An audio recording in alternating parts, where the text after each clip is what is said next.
সবাইকে শুভেচ্ছা জানাচ্ছি। মাসুম মাহবুব দেখছেন ওপেন দ্য ইউটিউব চ্যানেল এবং মাসুম মাহবুব ফেসবুক পেজ।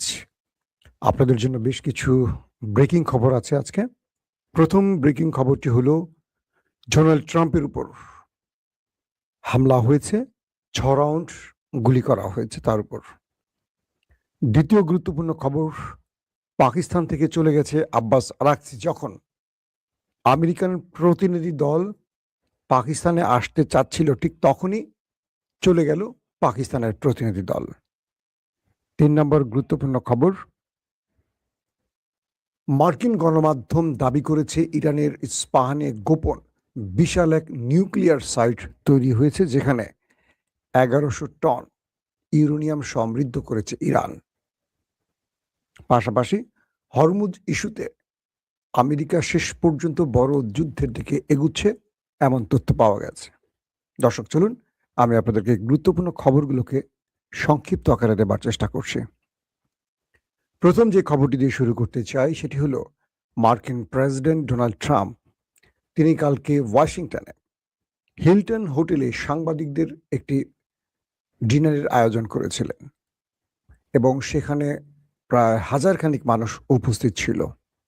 মার্কিন যুক্তরাষ্ট্রে থাকা সব বাঘা বাঘা সাংবাদিকরা প্রেসিডেন্টের আমন্ত্রণে উপস্থিত হয় এবং সেই সময় ট্রাম্প যখন মঞ্চে বসে আছেন তখন কোনো এক ব্যক্তি তাকে কোনো একটি কিছু দেখাচ্ছিল। হঠাৎ করে একটু দূর থেকে 6 রাউন্ড অথবা 8 রাউন্ড, দুটো তথ্য পাওয়া গেছে। কেউ বলছে 6 রাউন্ড, কেউ বলছে 8 রাউন্ড গুলি করা হয়। এই সময় এক পুলিশ গুলিতে আহত হয় এবং সেই আততায়ীকে আটক করা হয়।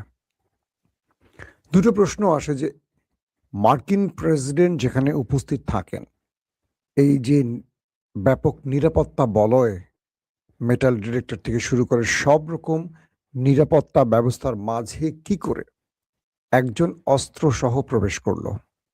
নাম্বার 2, এর আগেও মার্কিন প্রেসিডেন্টের উপর নির্বাচন প্রচারণার সময় 2 দফা হামলা হয়। এক দফা, প্রথম দফায় তার কানের কিছুটা অংশ ছিদ্র করে গুলি চলে যায়, মানে অল্পের জন্য তার মাথায় বিদ্ধ হয় না। তারপরে আরেক দফা তার উপর হামলা হয়। আমেরিকার মতো এত নিরাপত্তা বলয় তৈরি করা, এত প্রযুক্তি নির্ভর একটি দেশের সর্বোচ্চ গুরুত্বপূর্ণ ব্যক্তির উপর হামলার ঘটনার নেপথ্যে কারা? 3 নম্বর প্রশ্ন, জন এফ কেনেডি এবং রবার্ট কেনেডির মতো কি আমেরিকা প্রেসিডেন্ট কোনো বিশ্বস্ত বন্ধুর অবিশ্বস্ত টার্গেটে পরিণত হয়েছেন কিনা? 4, এ হামলার পেছনেই মার্কিন এস্টাবলিশমেন্ট জড়িত, নাকি নিছক কোনো গোপন আততায়ী? তো এইরকম অনেকগুলো প্রশ্ন তৈরি হয়েছে। দর্শক, মার্কিন প্রেসিডেন্ট জন এফ কেনেডি তিনি যখন ইসরায়েল বিরোধী মনোভাব পোষণ করেছিলেন বা ইসরায়েল যখন নিউক্লিয়ার তৈরি করছিল তখন তিনি বাধা হয়ে দাঁড়িয়েছিলেন, ইসরায়েলকে কোনোভাবে নিউক্লিয়ার অস্ত্র তৈরি করতে দিচ্ছিলেন না।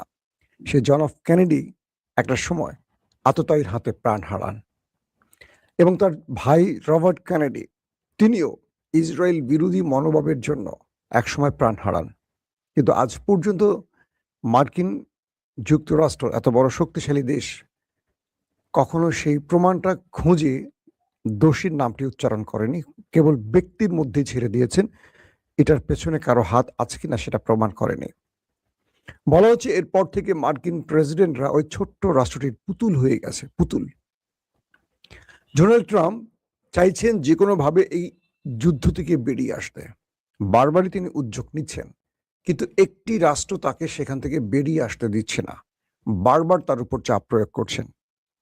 এবং তার ফলে আমরা কি দেখলাম? গত রাতে ডিনারের আয়োজনে হাজার হাজার মানুষের মাঝে পৃথিবীর সকল বড় বড় বাঘা সাংবাদিকদের উপস্থিতিতে কেউ এসে গুলি করবে মার্কিন প্রেসিডেন্টকে টার্গেট করে। এই ঘটনা ট্রাম্পকে হত্যা নাকি ট্রাম্পকে বিশেষ কোনো বার্তা দেয়া, এটিও এখন প্রশ্ন তুলছে মার্কিন গণমাধ্যমগুলো। পাশাপাশি এই মুহূর্তে ট্রাম্পের উপর ব্যাপক চাপ সৃষ্টি হচ্ছে, এটাও বলা একদম সহজ ভাষায় বলা যায়। পাশাপাশি ট্রাম্প ইরানের সাথে যুদ্ধ করতে গিয়ে মার্কিন প্রশাসন, এস্টাবলিশমেন্ট, সেনাবাহিনী, জনগণের কাছে অপ্রিয় হয়ে উঠছেন। গতকালকের জরিপেও দেখা গেছে ট্রাম্পের অবস্থা আরো খারাপের দিকে। রিপাবলিকান শিবিরে 20% সরে যাচ্ছে ট্রাম্পের উপর থেকে। যে যুবকরা ট্রাম্পকে ভোট দিয়েছিলেন সেই যুবকদেরও বড় পার্সেন্টেজ ট্রাম্পের উপর নাখোশ, অনাস্থা জানিয়েছে। তার মানে ট্রাম্প এই যুদ্ধটা শুরু করে নিজে যেমন পচে গেছেন, রিপাবলিক দলকেও পচিয়েছেন এবং তার অবস্থা ক্রমান্বয়ে করুণ হওয়ার পথে। তো এই অবস্থায় এই গুলির ঘটনা প্রমাণ করছে ট্রাম্প অভ্যন্তরীণভাবে ব্যাপক চাপে আছেন এবং তার শত্রু আরো বাড়িয়েছেন। অনেকগুলো বিষয় এখন আলোচনা আসছে। এটা হয়তো আমরা ধারাবাহিক সামনের আলোচনাগুলোতে আরো স্পষ্ট করব যে আসলে সেখানে কি হয়েছে, কারা, কারণ নেপথ্যে কারা আছেন এটা কখনো জানা যায় না যদি শক্তিশালী কোনো নেটওয়ার্ক থাকে। কারণ আমেরিকার মতো দেশ ইসরায়েল বা ইহুদি লবি বা মোসাদের কাছে আটকা পড়ে গেছে। তো এই পরিস্থিতির মধ্যে আমেরিকার প্রেসিডেন্টের উপর এই গুলির ঘটনা, এটা পুরো আমেরিকাকে অবাক করে দিয়েছে। দর্শক, 2 নম্বর যে ঘটনা সেটি হলো যে পাকিস্তান উপস্থিত পাকিস্তানে গিয়েছিলেন ইরানের পররাষ্ট্রমন্ত্রী আব্বাস আরাকচি। তিনি সেখানে পাকিস্তানের পররাষ্ট্রমন্ত্রী এবং ফিল্ড মার্শাল আসিফ মনিরের সাথে কয়েক দফা আলোচনা করেছেন, বৈঠক হয়েছে।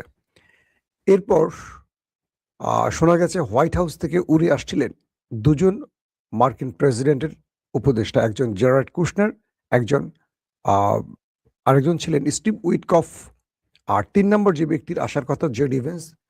এই 3 জন।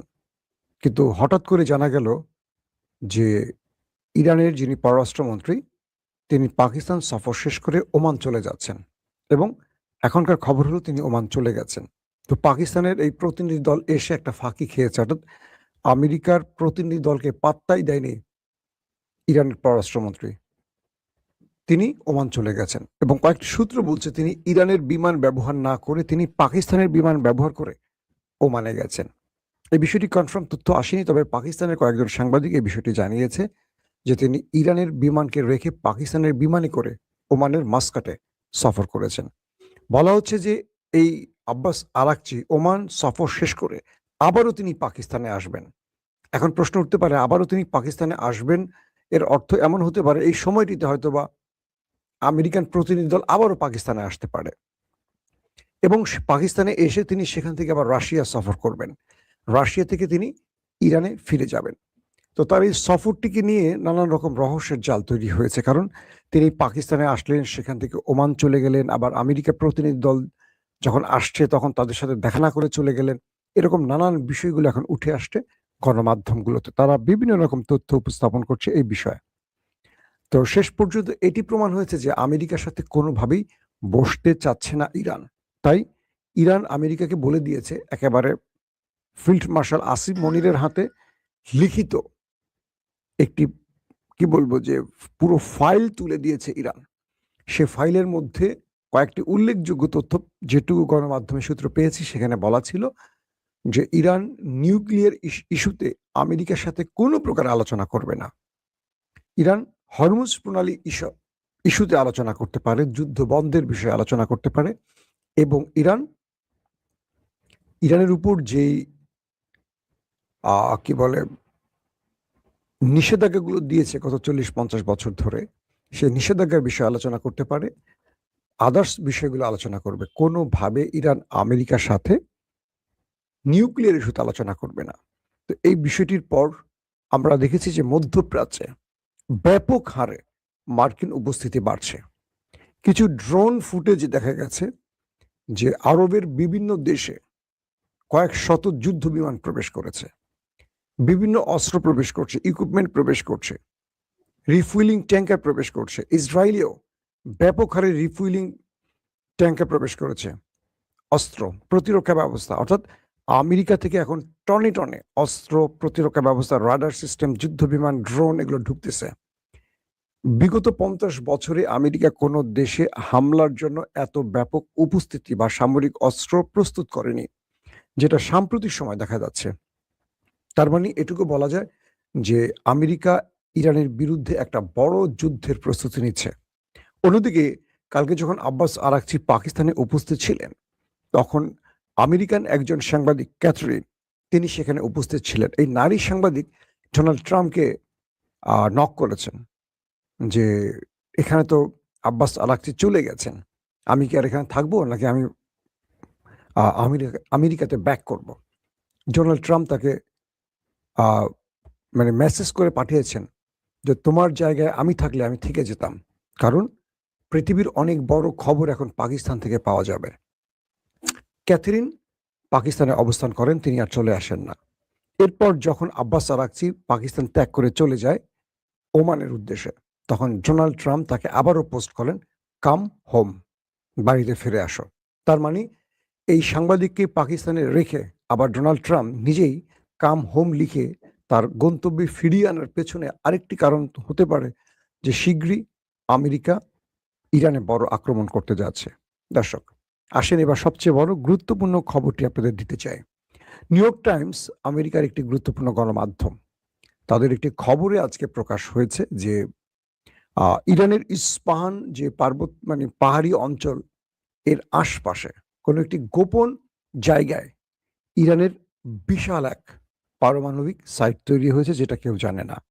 ইস্পাহানে কিন্তু একটি আছে, কিন্তু ইস্পাহানেরই যে পাহাড়ি অঞ্চল, তার আশপাশে 11 টন ইউরেনিয়াম, একটি জায়গায় বলছে 11 টন, একটি 1100, কোনটা যে রাইট সেটা হয়তো পরবর্তী নিউজে আমরা দিতে পারবো। 11 টনটাই আমরা যদি আপাতত ধরি, 11 টন ইউরেনিয়াম ইরান সমৃদ্ধ করেছে এবং বলা হচ্ছে যে এইখানে একটি গোপন পারমাণবিক সাইটই তৈরি করে ফেলেছে ইরান, এবং যেটা পৃথিবীর সবার নজরের আড়ালে রয়েছে।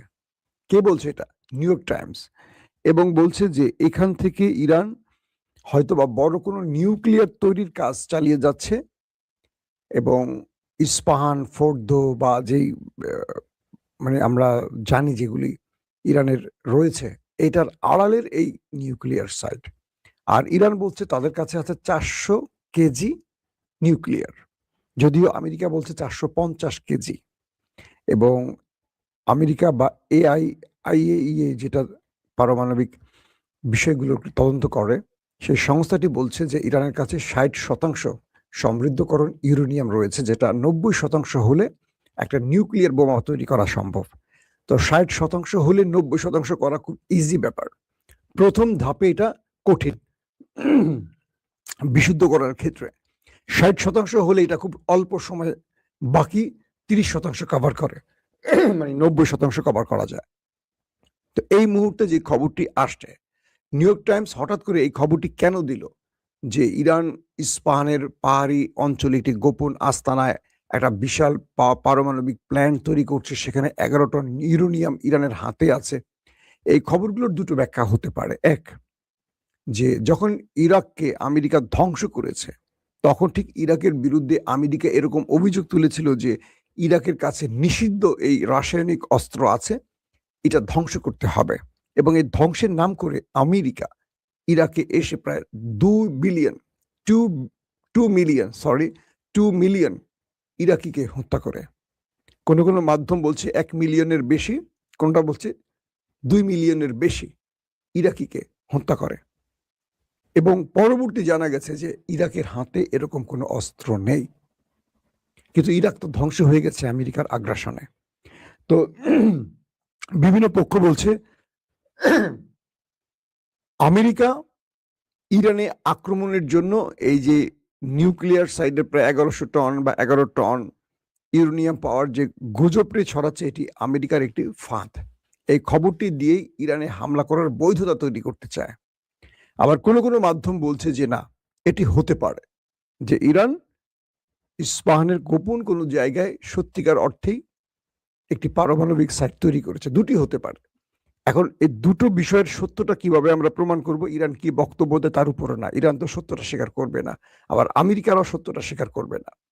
যদি অল্প কিছু দিনের মধ্যে বা সময়ের মধ্যে আমেরিকা ইরানে আক্রমণ করে বসে, ওই অঞ্চলে আমেরিকা কোনো আক্রমণ করে নাকি এটা ফলস ফ্ল্যাগ অপারেশন করে, নাকি জাস্ট অভিযোগ তুলে ইরানকে ধ্বংসের পায় তারা, সেটা আমরা কনফার্ম হতে পারবো। তবে এটা সত্য যে আলী খামেনির হত্যার পর ইরান নিউক্লিয়ারে মনোনিবেশ করেছে এবং আয়াতুল্লাহ আলী খামেনির ছেলে মুস্তফা খামেনি নিজেই ঘোষণা দিয়েছিলেন, আমাদের কাছে যদি নিউক্লিয়ার থাকতো শত্রুরা আমাদের উপর আক্রমণ করতো না। এখন আমাদের নিউক্লিয়ার তৈরিতে মনোযোগ দিতে হবে। তার মানে প্রায় 2 মাসের কাছাকাছি যুদ্ধ হয়ে গেছে, আরো বেশি সময় হয়ে গেছে যুদ্ধের। তো এই সময়টিতে ইরান চাইলে যদি 60% ইউরেনিয়াম তাদের হাতে থাকে, তারা 10-15 দিন এটা 90% আনতে পারে। তো ইরান কি আদৌ নিউক্লিয়ার তৈরি করছে নাকি করে ফেলছে, এটা নিয়ে অনেক পক্ষ বিপক্ষের মত আছে। পাশাপাশি ইরানের ভূগর্ভস্থ কয়েকটা ভূমিকম্প সেই দিকে ইঙ্গিত করছিল। এখন দুটো বিষয় আসবে, যদি ইরানে আমেরিকা দুঃসাহস করে আক্রমণ করে তাহলে বুঝতে হবে আমেরিকার কাছে সঠিক তথ্য নেই। আর যদি আমেরিকা হুমকি ধমকি দিয়ে থেমে যায়, অ্যাটাক না করে, বুঝতে হবে ইরানের কাছে সত্যিকার অর্থে নিউক্লিয়ার আছে, এটা আমেরিকাও জানে। কারণ কোনো নিউক্লিয়ার সমৃদ্ধ দেশকে, যাদের হাতে পারমাণবিক অস্ত্র আছে, তাকে কেউ আঘাত করার সাহস করে না। এটাই বাস্তব। তো এখন আমরা দেখতে চাই আমেরিকা কখন ইরানে হামলে পড়ে, কারণ আমেরিকার সকল প্রস্তুতি এখন ইরানকে ঘিরে প্রচুর। যেটা শুরুতেই বললাম, মধ্যপ্রাচ্যে একদম যুদ্ধ বিমান টিমান দিয়ে ভরে ফেলছে আমেরিকা। প্রতিদিনই নতুন নতুন করে সংস্করণ আসছে হামলার প্রস্তুতি নিয়ে। তো এই পরিস্থিতিতে আব্বাস আরাকচি এবং পাকিস্তানের কি বলে মার্কিন ডেলিগেটদের মধ্যে যে আলোচনা হবার কথা রয়েছে, সেখান থেকে কোনো শান্তি আসবে নাকি পৃথিবী বা মধ্যপ্রাচ্য আরেকটা যুদ্ধের দিকে চলে যাবে, সেটা হয়তো আমরা কিছুদিনের মধ্যে টের পাবো। দর্শক, বিদায় নিচ্ছি আজকের মতো। প্রত্যেকে ভালো থাকবেন। আল্লাহ হাফেজ। ওপেন দাইস মানে সত্যকে সত্য বলা, মিথ্যেকে মিথ্যে বলা। আমরা শোনা কথা নয়, চোখে যা দেখি তাই বলি।